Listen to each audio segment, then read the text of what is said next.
네, 안녕하세요. 오늘 제가 찾아가는 코디네이터, 즉 학교 컨설팅 코디네이터 활동에서 말씀드리려고 합니다.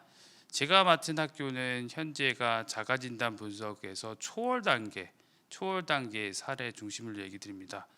초월 단계는 현재가 디지털 선도학교의 상태에서 많은 기기나 그리고 부모님, 교사, 학생들이 많은 디지털 역량을 갖고 있다고 생각하면서 자가 진단을 해주셨어요. 그 학교를 대상으로 제가 3명의 코디네이터를 과정으로 해서 찾아가는 학교 컨설팅의 과정에 대해서 말씀드리고자 합니다. 먼저 코디네이터는 3명의 팀으로 구성했습니다. 첫째로는 리더의 역할입니다. 전체적인 컨설팅 과정을 이끌었고요. 두 번째는 소통 담당자입니다.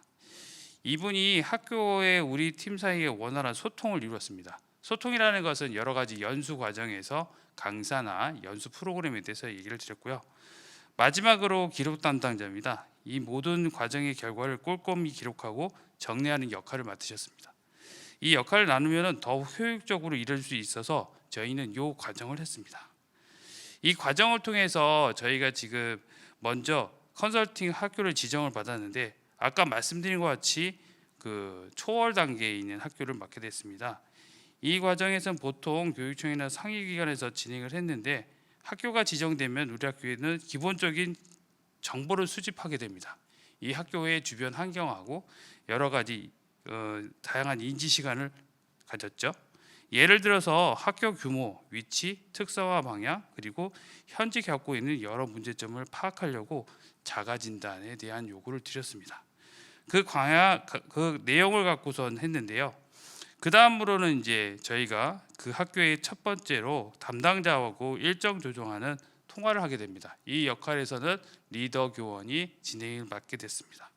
그래서 첫 번째로 학교 일정하고 팀 일정에 대한 고려를 했는데요.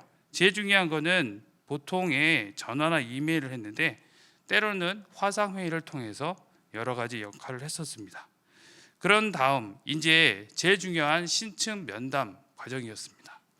이 신층 면담을 하기 위해서 제일 중요한 부분을 어떻게 이 학교에 지원해야 되는가, 이 내용에 대해서 설문을 작성했습니다.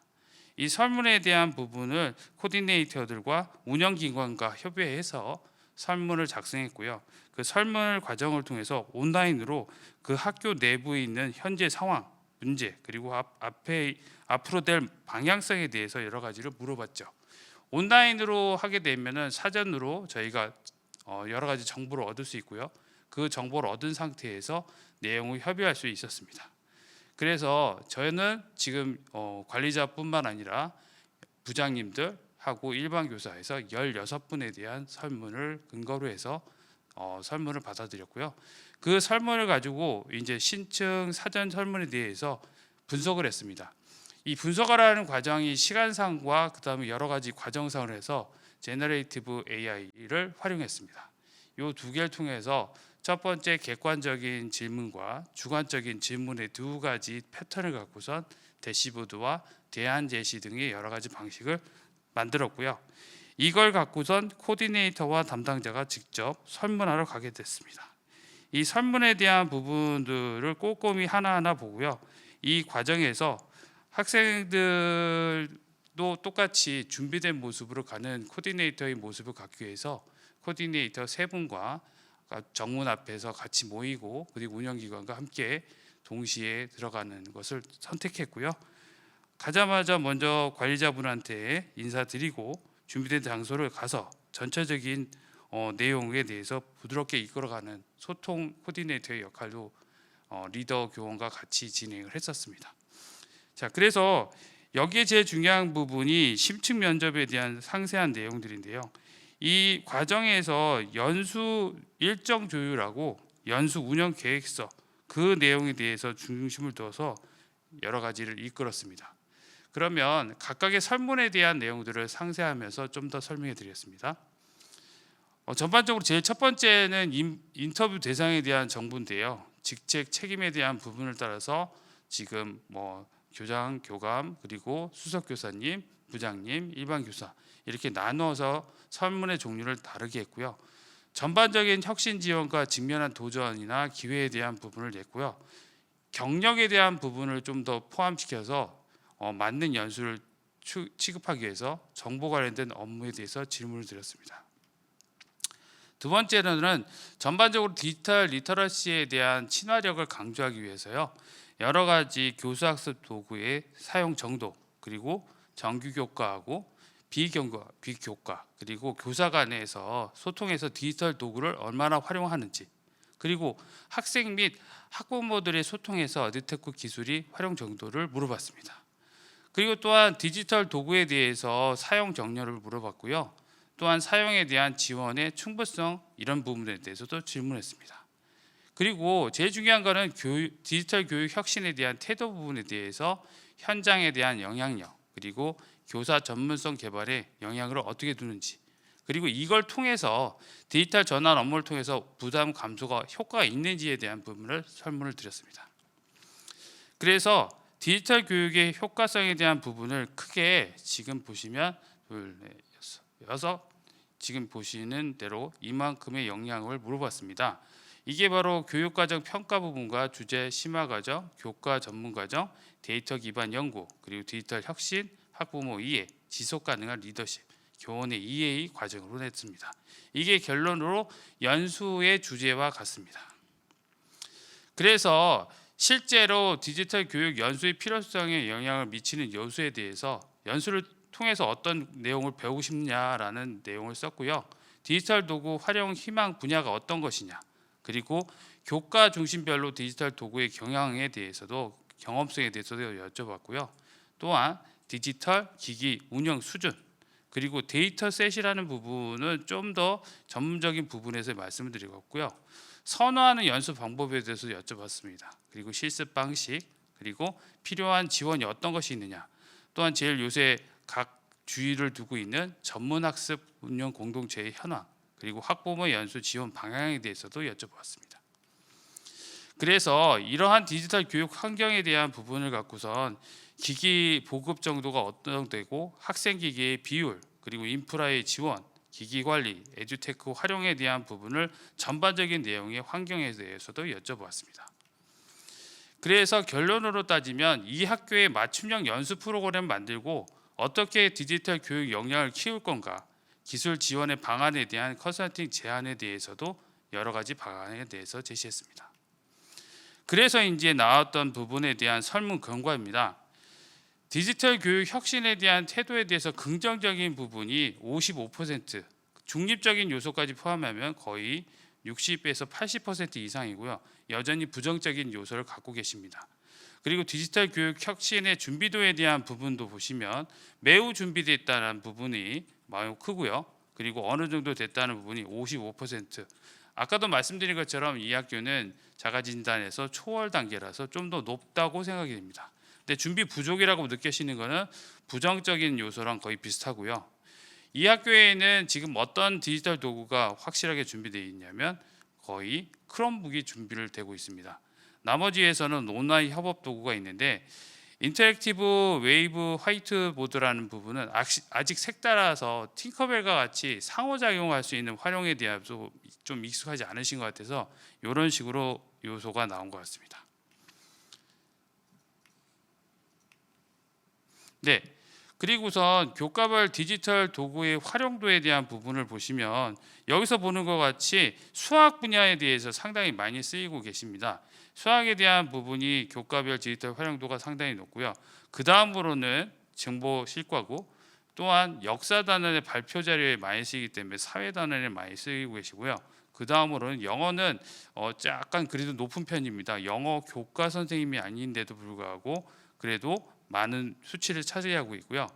지금 여기서 보시는 것처럼 연수 지원 요구 사항에서는 AI 활용 수업 설계입니다. 이 AI 활용 수업 설계에 대한 부분은 그때도 말씀을 드렸는데 AI 보조교사와 AI 튜터에 대한 부분을 말씀드리고 어떻게 AI 보조교사의 활용 정도에 대한 부분을 좀 더 설명을 했고요.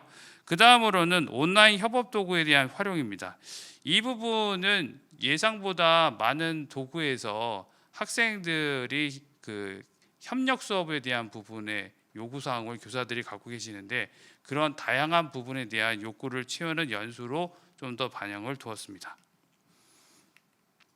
그래서 연수 제한 방안에 대해서 이렇게 제안을 드렸어요. 전반적으로 소그룹을 원하시는 연수 분위기를 만들어줬기 때문에, 그리고 AI 디지털 교과서의 체험과 실습을 중심으로 했는데, 또한 개인별 학습 속도하고 니즈에 맞는 효과적인 학습하기를 원해서 이분들이 원하셨던 부분이 지금 저희 서울과 전국 단위에서 디지털 교과서, AI 디지털 교과서를 선정하는 게 11월 29일입니다. 그 이후에 선정된 디지털 교과서의 AI 디지털 교과서의 사용 방법에 대한 연수를 최대한 소그룹으로 이루어지길 원하기 때문에 2월까지 연수가 진행되는 그런 부분에 대해서 맞춤형으로 제안을 주셔서 그렇게 컨설팅을 했었고요. 교과별 맞춤형 디지털 교구에서는 제일 중요한 거는 콘텐츠에 맞는 부분이 교과의 특성에 따라 다르지 않습니까? 수학은 많은 그 자동 채점이나 학습 진단에 대한 부분을 할 수 있는데, 영어 같은 경우는 생성형 AI의 뭐 여러 가지 방식으로 지원되는 발음이라든가 그 컨버세이션이 될 수 있는 여러 가지 생성형 AI 챗봇들에 대한 부분도 안내해 드렸고요. 그리고 지금 보면은 아까 보여드린 것처럼 정보 부분에 대해서는 지금 여러 번에 거쳐서 다양한 도구들이 나왔는데, 그 학교에서 또 요구하는 도구들에 대해서도 많이 알려드렸고요. 기초 디지털 여기 역량 강화에 대한 부분이 어떤 거냐면 크롬북 관리라든가 네트워크 사용인데, 이 네트워크 사용에 대한 부분은 전반적으로 이제 학내망 업체들하고 연동하는 방법에 대한 것들을 말씀드렸고, 디지털 도구의 제일 기본이 되는 것을 저희가 안다고 생각하는 도구들을 아직 익숙하지 않더라고요. 팅커벨이라든가 당연히 알 거라고 생각하는 도구들을 최대한 알려드리는 차원에서 디지털 역량의 개인차를 줄이는 데 도움을 주는 방향으로 지원을 해드렸고요.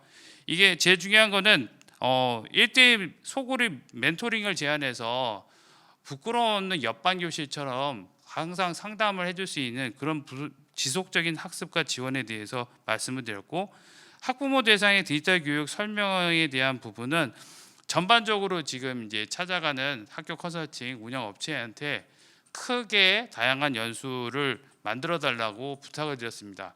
개별 맞춤형이보다는 전반적인 학부모들의 분위기를 활성화하는 데 중점을 둬야 된다고 생각하기 때문에 그런 제안을 드렸습니다. 그래서 전반적으로 말씀드린 것처럼 교사들의 다양한 피드백하고 긍정적인 부분과 개선이 필요한 부분이 있다고 생각합니다. 이 부분이 어떤 거냐면, 지금 연수가 상당히 많다 보니까 어떻게 하면 최소화하고 어떻게 하면 맞춤형으로 할 거냐, 이런 부분에 대한 고민이 좀 더 들어갔고요. 기술 지원에 대한 부분은 이게 학교에서의 제일 큰 지원이라는 부분은 실제 차시당 수업을 어떻게 잘 이끌어 갈까, 그거에 대한 익숙한 수업의 방식을 전달할 거에 대한 고민을 좀 더 했고요. 그래서 그런 부분에서 제안된 솔루션이 다양한 그 지금 현재의 AI 코스웨어에 대해서 경험치를 좀 더 강화시켜 드리면 좋겠다. 지금 디지털 선도학교는 그런 부분에 대해서 지원될 수 있는 여러 가지 정책이 있기 때문에 지금 일반 학교보다는 좀 더 혜택을 받고 있는 상태니까요. 기존 디지털 인프라를 최대한으로 간단하게 좀 더 준비할 수 있는 크롬북에 최소화하거나 아니면 어떻게 문제점이 발생한 부분들을 좀 더 해결할 수 있게끔 디지털 튜터를 활용할 수 있는 부분에 대해서도 좀 더 말씀드렸습니다. 무엇보다도 디지털 교육 혁신의 구조에 대해서 도전적인 과제가 공동 개발에 대한 노력이 되게 중요하다고 생각했고, 지속적인 교사 그리고 학부모 그리고 관리자, 지역교육청 그리고 교육부 여러 가지 단체들끼리의 지속적인 소통이 필요해야지만 미래적인 협력이 가능하다고 생각이 됩니다. 이상 자가진단 분석 사례 초월 단계의 사례를 발표를 마치겠습니다. 감사합니다.